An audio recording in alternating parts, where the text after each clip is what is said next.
Okay, so it is our first class together through the internet.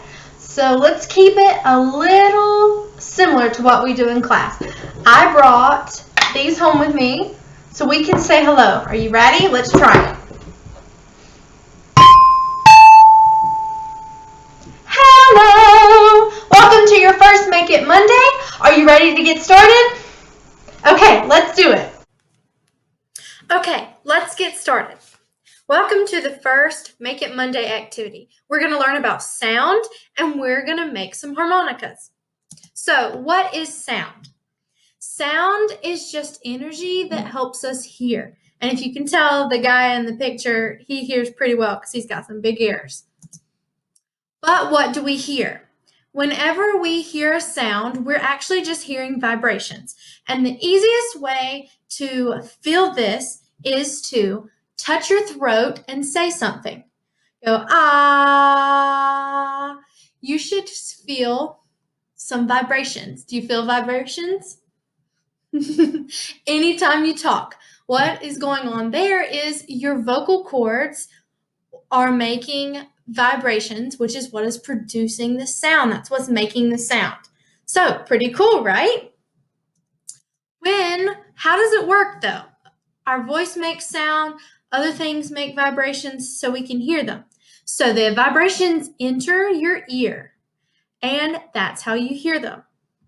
So if you see this person here is playing the guitar, and the vibrations are going into the ear, and these over here represent all the vibrations going into this lady's ear. That's what it looks more like scientifically. But vibrations can be different, as you can tell from the picture. So, vibrations can be loud and they can be soft, just like what music is. It can be loud or it can be soft. This is called volume, however loud or soft the sound is. Do you think that the vibrations that this guy is hearing are loud or soft? Pretty loud, right? I mean, he's having to hold his ears. But there's something else. They can be loud and they can be soft. They can also be high and they can be low. And that is called pitch. Can you say pitch? Good job. Okay. Pitch can be high and it can be low. And if you see from the pictures here, low pitch has a squiggly line that is really far apart. High pitch down here has a squiggly line that's really close together. So low is really far apart and high is really close together. Let's see if you can figure out if this sound is high or low. High or low, which one? That's right, it is high. Good job. Do you think that the squiggly line is going to be far apart or close together on this one? That's right. It's going to be really close together. Let's see if you can figure this one out.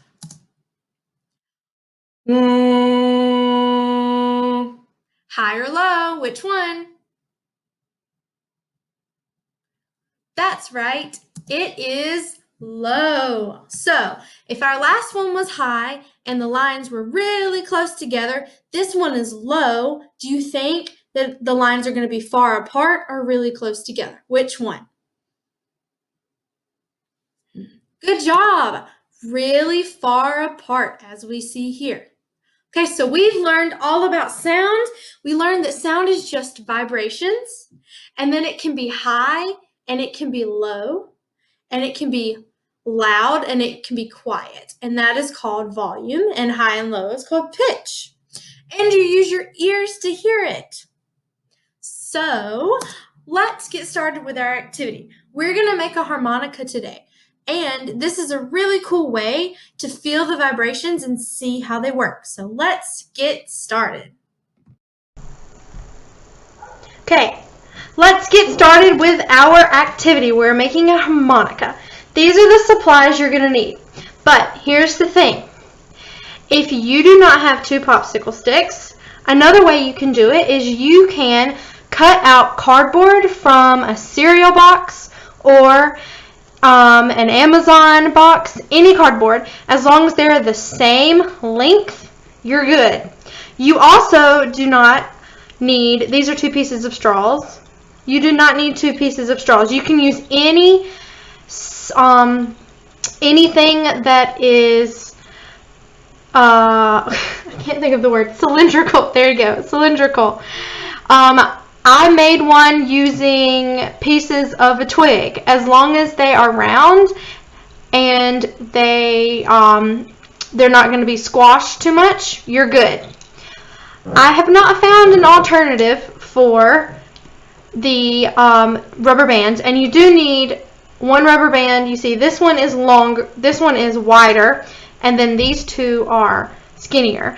I guess you could use a hair tie if you have one. If you can do that, please let me know. I would love to know that. Let's get started with making it. So the first thing you need to do is to take your thickest or your widest rubber band and take one of your popsicle sticks, and you are going to stretch it long ways like this so that, let me not pop myself.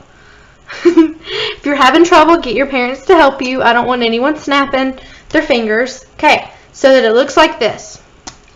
Then you're going to take one of your round pieces.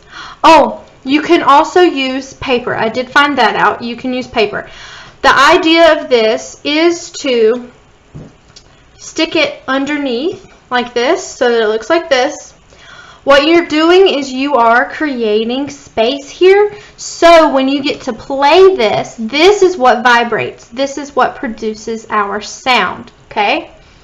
So as long as whatever you put under here gives you enough space, then you should be good. So you've got this so far.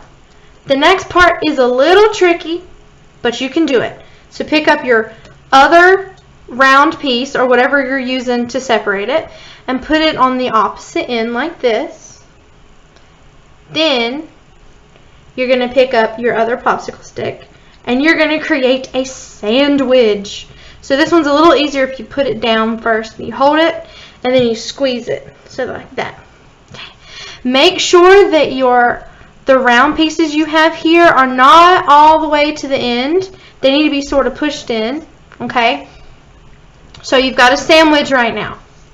So, sort of finagle it. Pick up your other rubber band, and you're going to put it on the outside at the end, like this. You got to sort of make it sure it's tight, like that, so that your round piece here is on this side, and your rubber band is on that side. Then you do the same thing at the other end. Pick up your other one.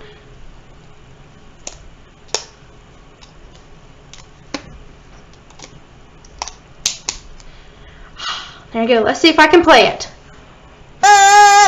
Yes, I can. Okay, if you're having trouble and you can't play it, one of the problems is you might have wound this too tight and it might be way too tight, or maybe you didn't overlap your round pieces. Okay, remember, one has to be over, one has to be over, one has to be under, so that there's space in between.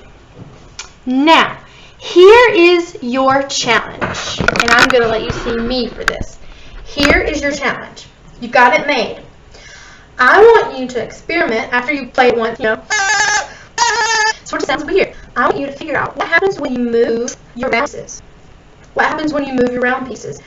Does it get louder? Does the volume increase? That means the sound gets louder. Does the volume decrease? That means the sound gets quieter. Does the pitch go up or does it go down? Tell me, okay? So, I hope to see all the wonderful creations that you guys have made, and you can decorate this however you want to. I think I put some jewels on one that I made earlier. So, send me a picture of your beautiful creation and tell me what happens, because I would really like to know what happens when you move your round pieces closer together or further apart. Okay. Have fun. I hope to see all your beautiful creations.